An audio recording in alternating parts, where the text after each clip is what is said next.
नमूलोए सब साहुणम् मोक्षमार्गस्य नेतारम् भेत्तारं कर्मभूभृताम् ज्ञातारं विश्वतत्त्वानां वन्दे तद्गुणलब्धे वन्दे तद्गुणलब्धे।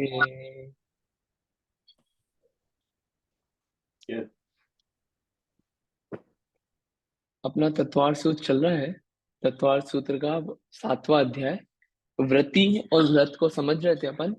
अभी तक व्रत समझ लिया अपन ने कि 5 पापों से विरति होना व्रत है। 5 पाप है हिंसा, झूठ, चोरी, कुशील, परिग्रह। अब उसमें उन व्रतों को स्थिर रखने के लिए क्या भावनाएं भाई जाए वो अपन ने देख लिया। और कौन सी भावना भाई जाए कि ये दुख रूप ही है और परलोक इस श्लोक में दुख कारक है। और मैत्री, प्रमोद, कारुण्य आदि भावनाएं भाई जाए, माध्यस्थ भावनाएं, ये सब भाई जाए। अब आता है व्रति कहते किसे, आप ये हमें समझाइए कि व्रति होता कैसा है। व्रति किसे कहते हैं ये अपन बात यहाँ पे देख रहे हैं। और व्रतियों के अपन फिर टाइप्स देखेंगे। ऐसे 3 सूत्रों को अपन आज थोड़ा पढ़ते हैं, फिर इसमें विशेष अपन जानकारी लेंगे।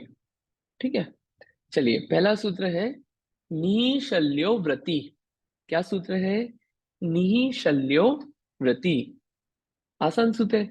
व्रति यानी कि व्रति कहते हैं, किसको कहते हैं व्रति? निशल्ली को। निशल्ली, निशल्ली यानी कि नी प्लस शल्ली, शल्य से नी रहित, बिना शल्य वाला जो हो उसे व्रति कहते हैं। आसान भाषा है। तो व्रति को पता चल गया कि व्रति किसे कहते हैं। कोई भी पूछेगा बोलेगा कि व्रति किसे कहते हैं तो बोल देंगे निशल्यो व्रति। निशल्यो व्रति। शल्य, शल्य एक नया वर्ड है। नी, जब भी नी लग जाता है ना, मतलब उससे ऑपोजिट। शल्यो व्रति बोलेंगे तो शल्य सहित व्रति होता है, ये हो जाएगी परिभाषा। लेकिन निशल्यो व्रति है तो जो शल्य रहित है वह क्या है? व्रति है। अब क्वेश्चन आता है कि शल्य किसे बोलते हैं। शल्य समझ लेंगे तो अपने को निशल्य समझ में आ जाएगा, और निशल्य समझ में आ गया तो व्रति समझ में आ जाएगा, और व्रति समझ में आ गया तो ये समझ में आ जाएगा कि अपने को क्या करना है जब अपन व्रति बन जाए, और अपने को क्या नहीं करना है जब अपन व्रति बने, और व्रति बनने के लिए क्या करना पड़ेगा कि जिससे व्रति बन पाए। ठीक है, इसलिए समझ रहे हैं अपन। क्लियर है ना? बात समझ में आ रही होगी अच्छे से। चलिए, निशल्य व्रति। शल्य किसे कहते हैं और शल्य के टाइप्स इसको अपन पढ़ लेते हैं। हाँ जी, पढ़िए। कौन पढ़ेगा? पढ़िए इंदिरा जी।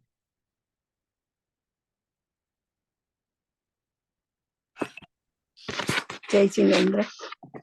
शल्य निरंतर पीड़ा देने वाली वस्तु, जैसे शरीर में चुभा, कांटा। मिथ्यात्व अतत्वों का श्रद्धा। माया ठगने की वृत्ति होना।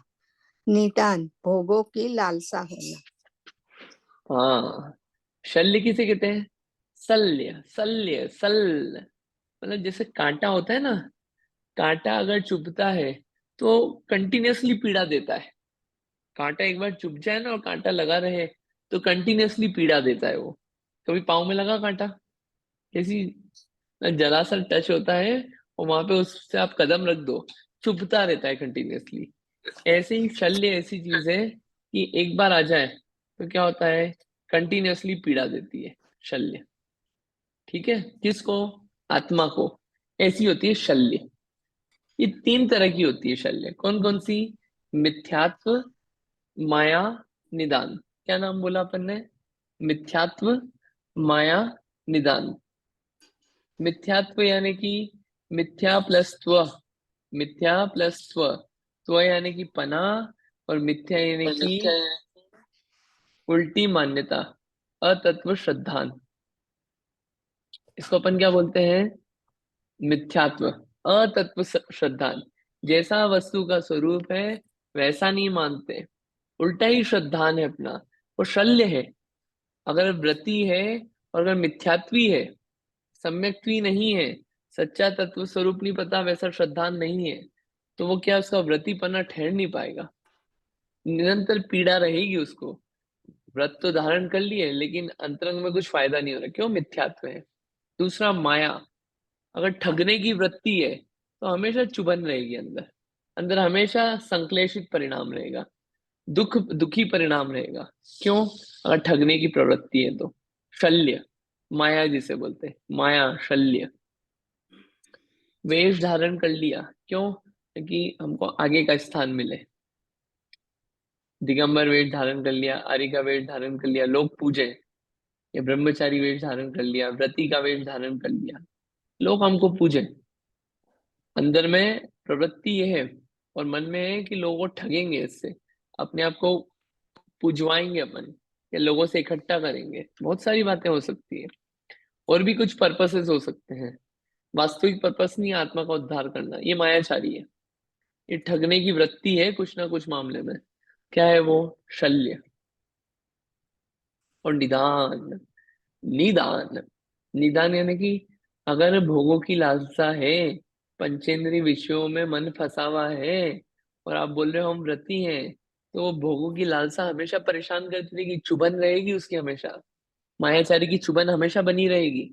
मायाचारी व्यक्ति कभी भी आनंदित नहीं रह सकता।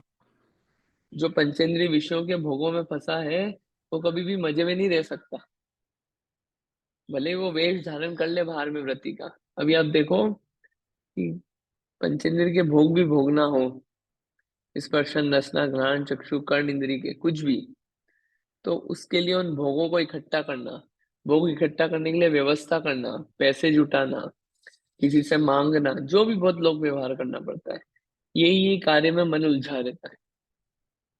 तो अगर ये है तो हमेशा पीड़ा, कष्ट बना रहेगा, कांटे की तरह चुभेगा वो, आनंद नहीं रहेगा वो व्रती का। ठगने की प्रवृत्ति है, लोगों बेवकूफ बनाने की प्रवृत्ति है, किसी ना किसी तरीके से अपने आप को ऊंचा कहलाने की के लिए अपन ने पद धारण करा, तो ज्यादा देर टिकेगा नहीं, वो चुभता रहेगा। क्यों? कैसे अपने आप को ऊंचा कहलवाऊं, और ऊंचा नहीं कहेंगे लोग तो क्या होगा? दुख होगा। ठीक है, तो इसमें विचार करना, शल्य किसे कहते हैं। ठीक है, मिथ्यात्व, माया, निदान, तीन चीजें ये शल्य। ठीक है, मिथ्यात्व, माया, निदान। मिथ्यात्व यानी कि अतत्वों का श्रद्धान, माया यानी कि ठगने की वृत्ति, और तीसरा निदान, भोगों की लालसा। इन तीन को पढ़ेंगे अपन, और लेकिन अभी आगे चलते हैं। समझ में आया ना? व्रत ले लिए लेकिन ये काम चल रहा है। अब मिथ्यात्व माया निदान कैसे कैसे होते हैं ये अपन ग्रंथ में पढ़ेंगे। उससे पहले दो सूत्र और पढ़ लेते हैं अपन, कि व्रती होते कितने टाइप्स के हैं। तो दो सूत्र दे दिए, कौन कौन से? अगार्य नगारश्च, अगार्य नगारश्च। आसान सूत्र है ये, इस सूत्र को अपन तोड़ेंगे। अगारी प्लस अनगारश्च। ठीक है, अगारी प्लस अनगारश्च। अगारी यानी कि घर में रहने वाला, और अनागारी यानी कि जो अनागारी, घर में नहीं रहने वाला, घर रहित। ऐसे दो हो गए प्रति के दो भेद, अगारी और अनगारी। ठीक है, एक ग्रंथ है सागर, सागर गर सहित, उसे बोलते हैं सागर। जिसका निवास होता है उसको बोलते हैं सागार, और जिसका निवास नहीं होता है उसको बोलते हैं अनगार।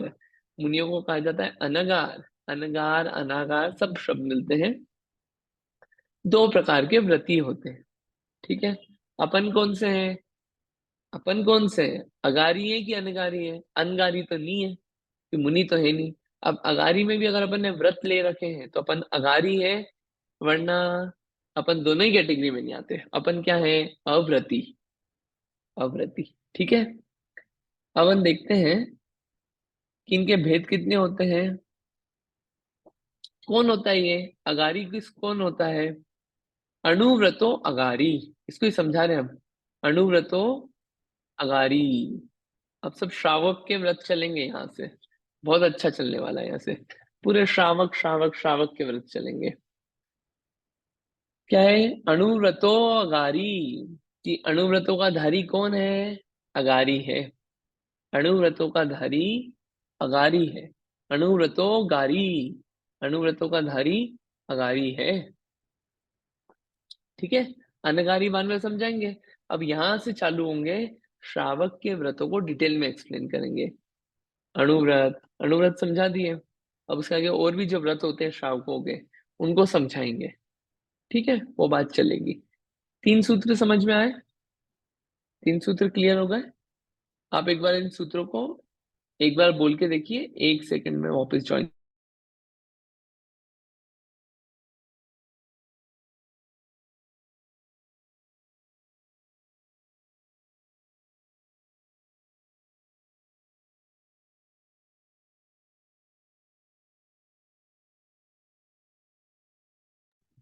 ठीक है, सूत्र किसी को पढ़ना है? ये सूत्र तीनों एक बार पढ़ लीजिए तो अच्छा रहेगा, फिर अपन आगे इसमें विशेष पढ़ेंगे।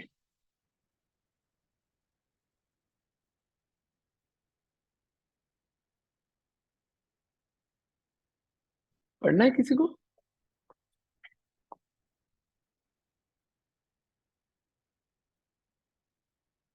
नहीं, किसी को नहीं पढ़ना? ठीक है। हाँ चल, पढ़िए पल्लवी भाभी, पढ़िए।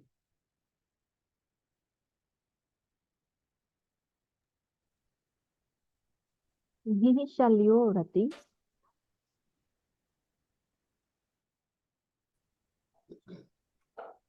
ये भी पढ़ लो दोनों। अगार्य नगारक्षः अणुव्रतो नगारश्च। अगार्य नगारच्च अणुव्रतोस गारी। बढ़िया, बहुत अच्छा। पढ़िए इंदिरा जी।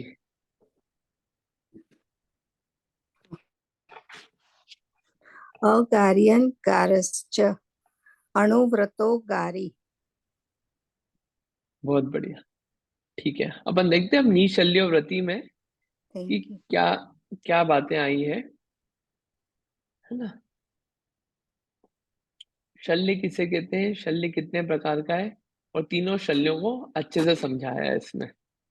ठीक है, चलिए अपन पढ़ते हैं ये यहां से। शल्य किसे कहते हैं? पढ़िए, किसको पढ़ना है?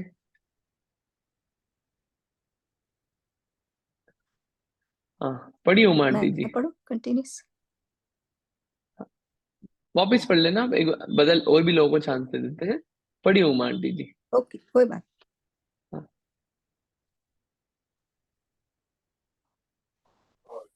जय जिनेन्द्र। प्रश्न 3, शल्य किसे कहते हैं?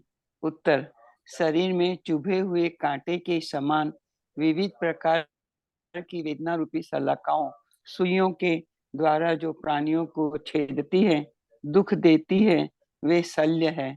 जैसे शरीर में चुभे हुए कांटा आदि प्राणियों को बाधा करने वाली शल्य है, उसी प्रकार कर्मोदय विकार भी शारीरिक और मानसिक बाधा का कारण होने से शल्य की भांति शल्य नाम से उपचरित किए जाते हैं।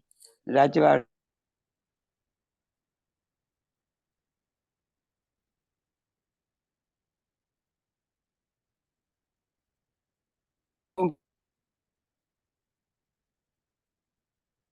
शरीर में घुस जाने वाले बाण आदि शस्त्र के समान जीव के मन में चुभे, बाधा करे, वह शल्य है।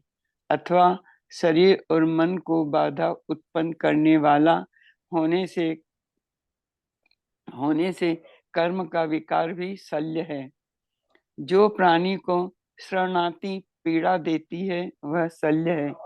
तत्वज्ञों ने शल्य शब्द की ऐसी व्याख्या की है, जैसे शरीर में घुसा हुआ बाणादि शल्य प्राणी को अधिक व्यथित करता है, वैसे ही माया, मिथ्यात्व, निदान ये 3 प्राणियों को संसार भ्रमण का दुख देते हैं, इसीलिए इनको शल्य कहना चाहिए।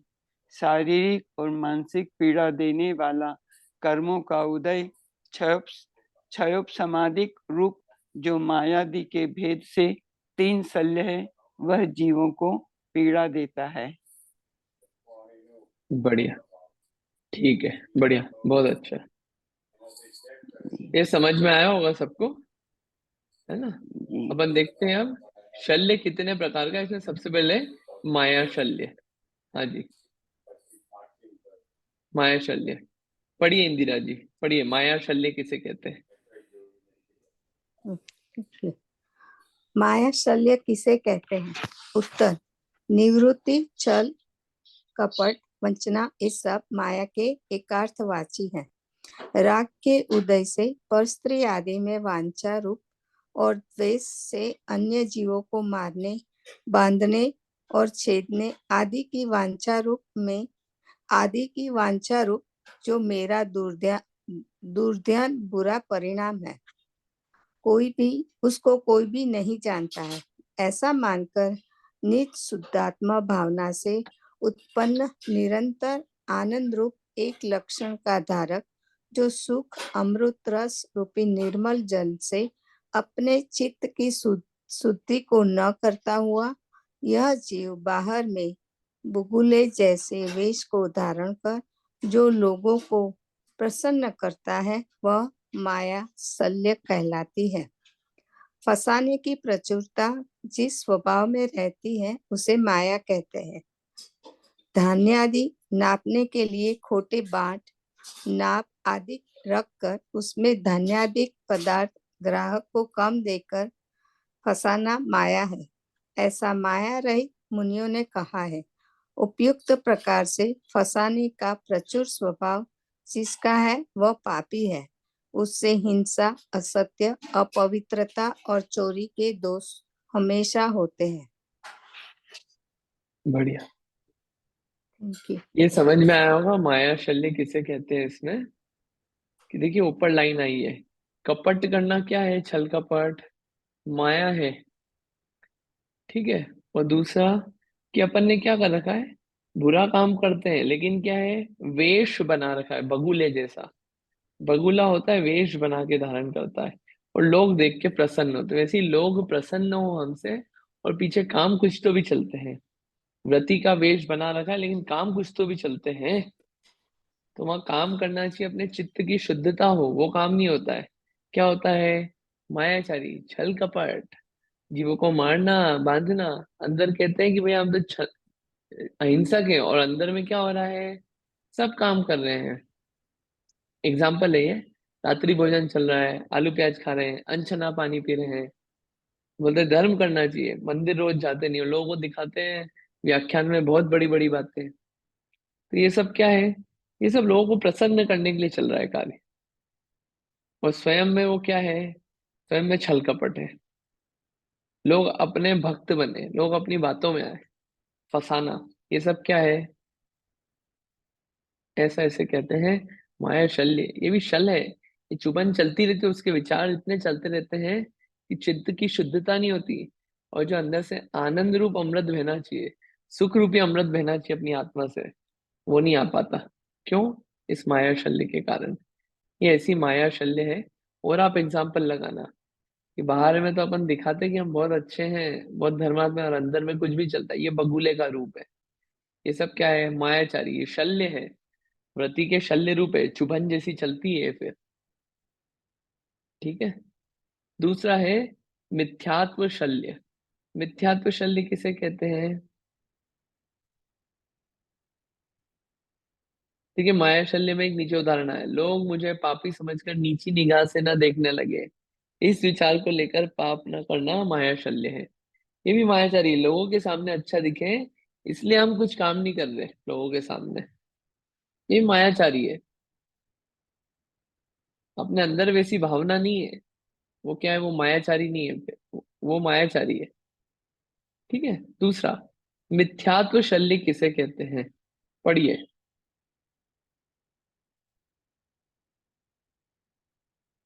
हाँ जी, पढ़िए आगे।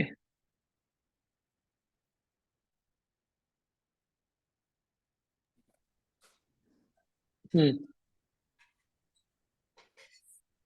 पढ़िए आंटी जी, उमा आंटी जी पढ़िए।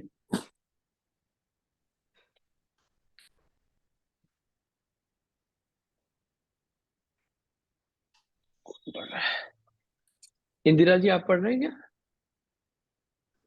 ओके ओके, हम्म, मैं पढ़ती हूँ। मिथ्यात्व शल्य किसे कहते हैं? अपना निरंजन दोष रहित परमात्मा ही उपादेय है। ऐसी रुचि रूप सम्यक्त्व के विवीक्षण मिथ्या शल्य है। अतत्व श्रद्धांत मिथ्या शल्य है। धर्म ग्रहण करने की इच्छा करने वाले पुरुषों को मिथ्यात्व का सर्वथा त्याग करना चाहिए। धर्म और मिथ्यात्व इन दोनों में सहानव स्थिति नाम का महान विरोध दोष हमेशा से है। जैसे सिख और उष्ण, सर्प और नकुल साथ नहीं रहते, वैसे ही धर्म और मिथ्यात्व साथ साथ नहीं रहते। यह मिथ्यात्व शल्य जिसके देह से नहीं निकलता, ऐसा मिथ्यात्व से प्राप्त दुखों से पीड़ित पुरुष को कभी मोक्ष प्राप्त नहीं होता है। चारित्र से रहित ज्ञान, ज्ञान से रहित चारित्र, दर्शन रहित चारित्र तथा ज्ञान को मुक्ति का हेतु मानना यह मिथ्यात्व है। इस प्रकार अनेक प्रकार का मिथ्यात्व है, इसको शल्य कहते हैं। यह शल्य मनुष्य को दुख देता है, विद्वान इसे छोड़ते हैं। बढ़िया, ठीक है ना?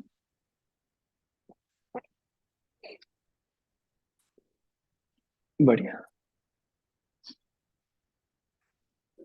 तो ये मिथ्यात्व है कि मिथ्यात्व और धर्म एक साथ नहीं ठहरेगा। भले ही व्रत ले लें अपन बाहर में, लेकिन मिथ्यात्व नहीं गया तो शल्य नहीं जाएगी, और शल्य जब तक रहेगी व्रत का आनंद नहीं आएगा। इसलिए समझाया कि भैया व्रती बनना है तो इन चीजों को छोड़ना, वरना चुभती रहेगी ये चीजें, हमेशा पीड़ा पहुंचाती रहेगी। कि जैसे ठंड और गर्मी साथ में नहीं रहती, सांप और नेवला साथ में नहीं रहता, ऐसे ही धर्म और मिथ्यात्व साथ में नहीं रहता है। क्या ये इसलिए निकालने को कहा है, इस शल्य को भी निकालना। तीसरा है निदान। निदान क्या होता है, पढ़ते हैं इसको। हाँ जी, किसी और को पढ़ना है? निदान शल्य किसे कहते हैं? कोई और पढ़िए।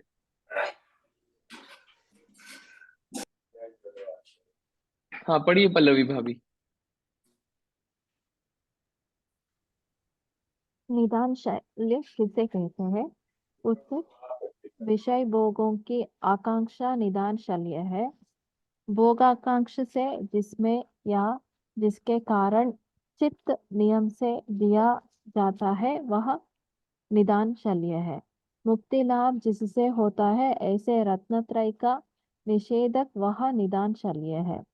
रत्नत्रय रूप अथवा अनंत ज्ञानादि रूप मुक्ति से अन्यत्र चित्त का उपयोग लगाना कि इसका यह फल मुझे मिले निदान है।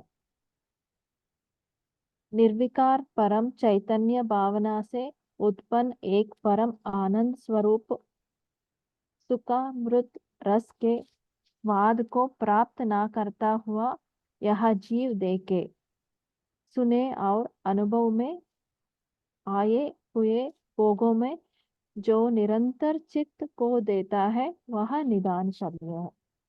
कैसा निदान शल्य? देखो आप, भोगों की कांक्षा, व्रत धारण कर लिए, लेकिन क्या है कि एक ये वांछा हो सकती है कि अभी तो त्याग दिया, अगले भाव में मुझे क्या मिले? चक्रवर्ती पद मिले, अगले भाव में मैं स्वर्ग में जाऊं। ये भोगों की कांक्षा है ना आपको, भोग भोगना चाहते हो आप, ये निदान शल्य है।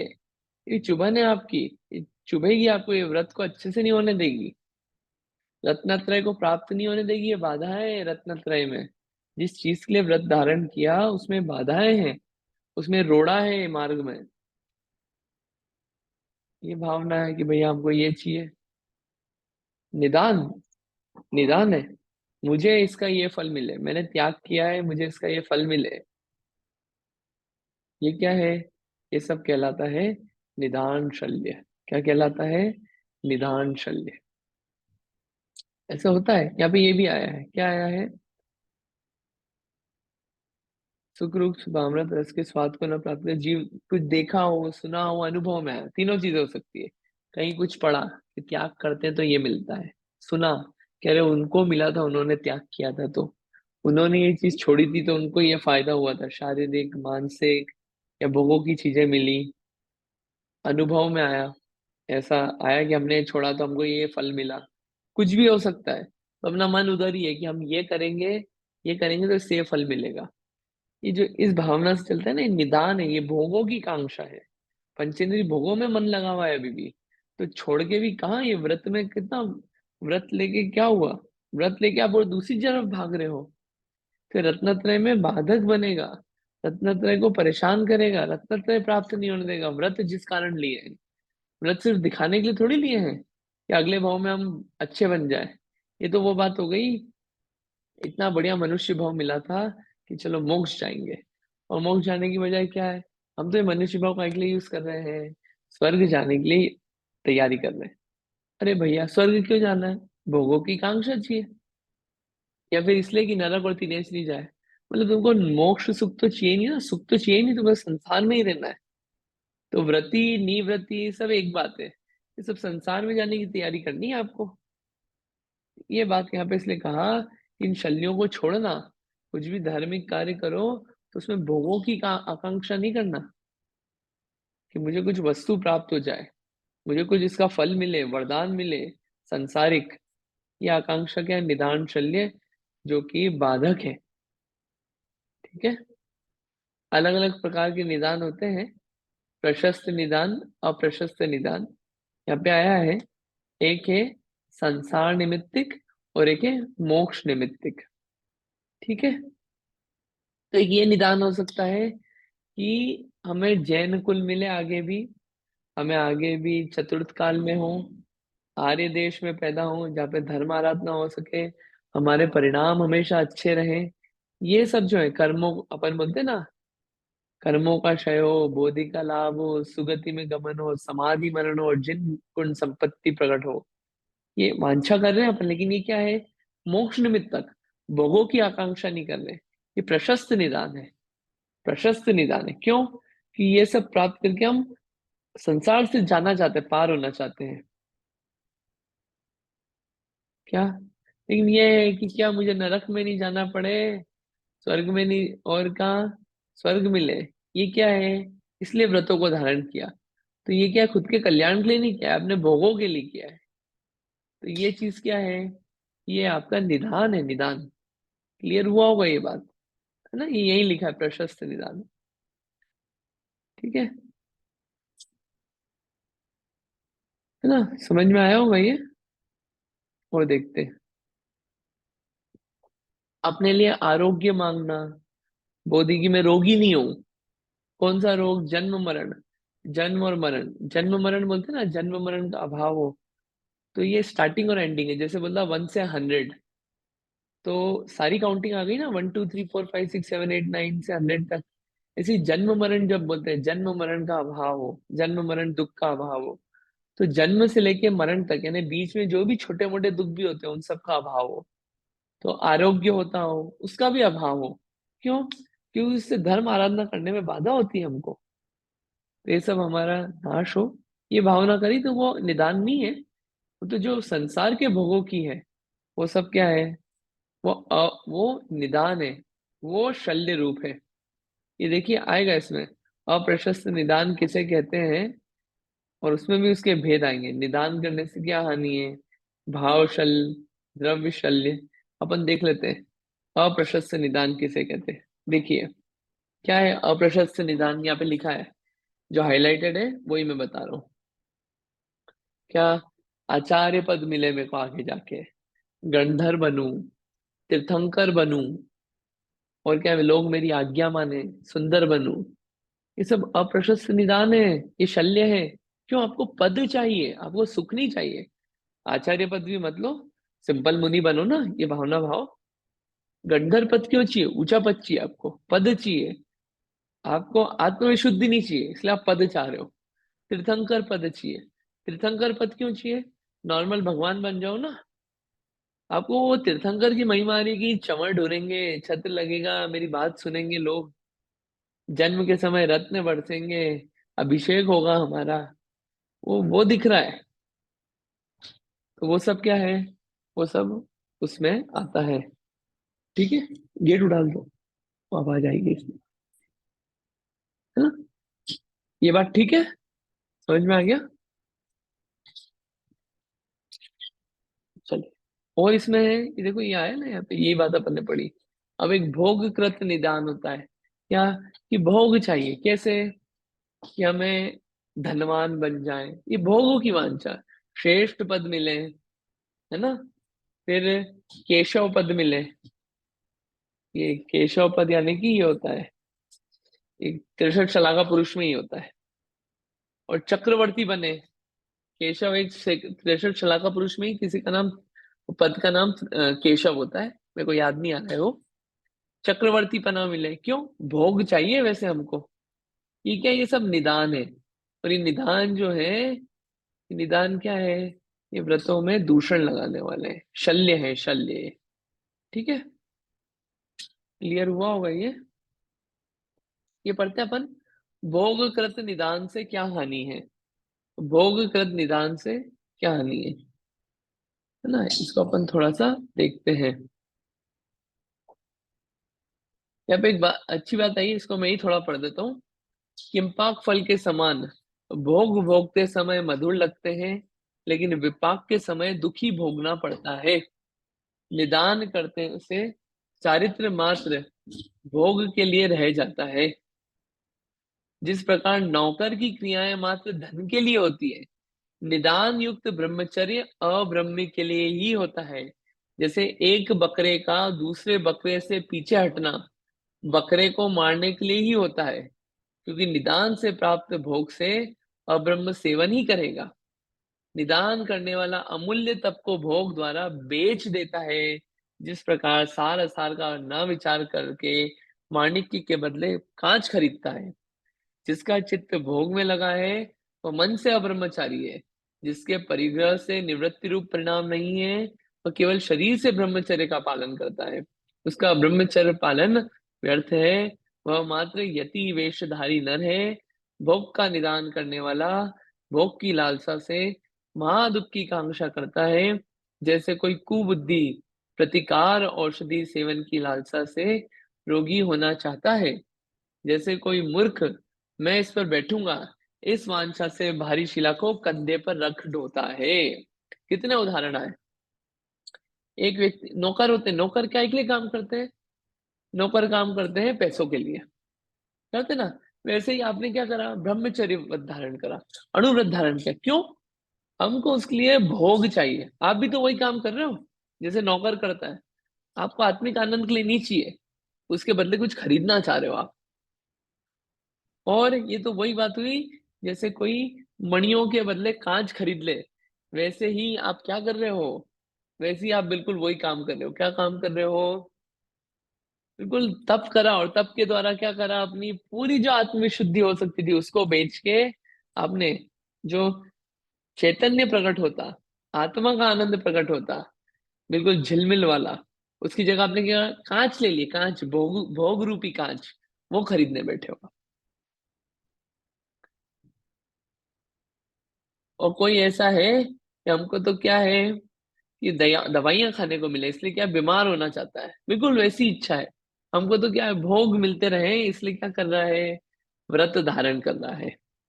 तो ताकि क्या, दवाइयां मिलती रहे, इसलिए बीमार होते हैं बार बार। वैसे इसलिए क्या है, बार बार त्याग करते हैं, क्यों, ताकि हमको आगे भोग मिले अच्छे।